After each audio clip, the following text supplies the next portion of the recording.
I should have noticed the tremor in his We've been hand when he planning this lifted for his so glass, long. but the music was too loud, I know, the it's laughter too perfect. sharp, the clinking of silverware too constant.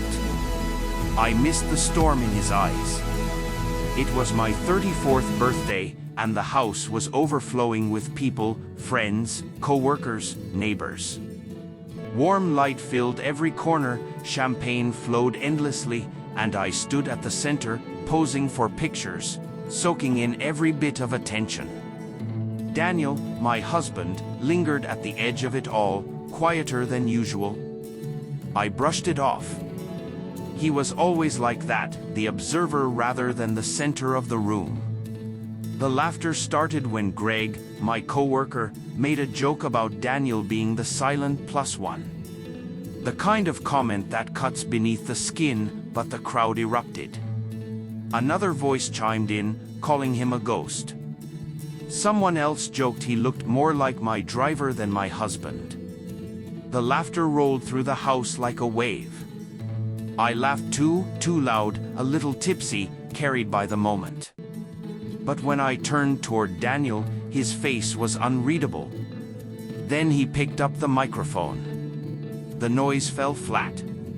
Everyone assumed he was about to toast me. But his voice, low and steady, carried an edge sharp enough to slice the air. "Since everyone finds me so entertaining tonight," he said, "let me tell you a story. A story about my wife. About us." The silence pressed down, suffocating. My stomach dropped. Daniel and I had been married 8 years. He was the man who remembered every anniversary, who brewed coffee before I woke, who left notes on the fridge before work. I had loved him once, or maybe I only believed I did. Somewhere, the spark dimmed. I craved more thrill, more attention, more excitement. That's when Greg slipped in. Bold, charming, dangerous in ways Daniel wasn't. It started with lunches, then turned into texts at night, then kisses, then hotel rooms. I told myself Daniel would never know. Too trusting, too quiet, too blind. But standing there with that microphone, I knew how wrong I was. "Do you know what it feels like?" Daniel asked, his voice calm, almost too calm. "To walk into your own house and feel like you don't belong? To hear laughter behind closed doors and wonder if it's about you? To give someone your whole heart only to realize they already gave theirs away?" Every word cut deeper. My chest locked tight. Greg shifted at the back of the room, refusing to meet my eyes. "I found out 2 months ago," Daniel continued. "The late nights, the messages, the hotel receipts you thought were hidden. I knew. I stayed quiet because I wanted to see how far you'd go." A ripple spread across the guests. Faces turned toward me, then toward him. My skin burned. My throat closed. I stood frozen as Daniel's eyes pinned me in place, steady and unyielding. "The woman I married," he said, "couldn't have betrayed me like this." I wanted to shout, to deny, to tell him it wasn't what it seemed, but the weight of his stare silenced me. Then he turned from me to the crowd, scanning their stunned faces. "You laughed at me tonight," he said. His voice was steady, cutting. "Every single one of you. You laughed at a man betrayed by the one he trusted most. I'm done being the joke. This is the last party I'll ever throw for her. Tomorrow, I'm filing for divorce. I will not spend another day mocked under my own roof." The floor seemed to tilt. The wine glass slipped from my hand, shattering in the silence. "Daniel, wait," I managed to whisper, but he had already placed the microphone down. No pause. No glance back. He just walked out, past Greg, past me, past the stunned faces, until the door shut, echoing through the room. What followed was a blur.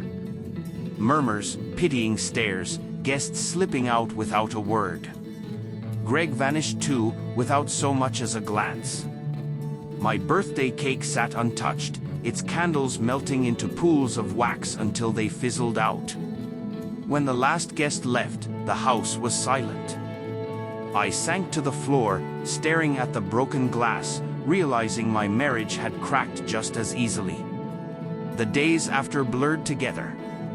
Daniel moved out quickly, taking only what mattered to him, his clothes, his books.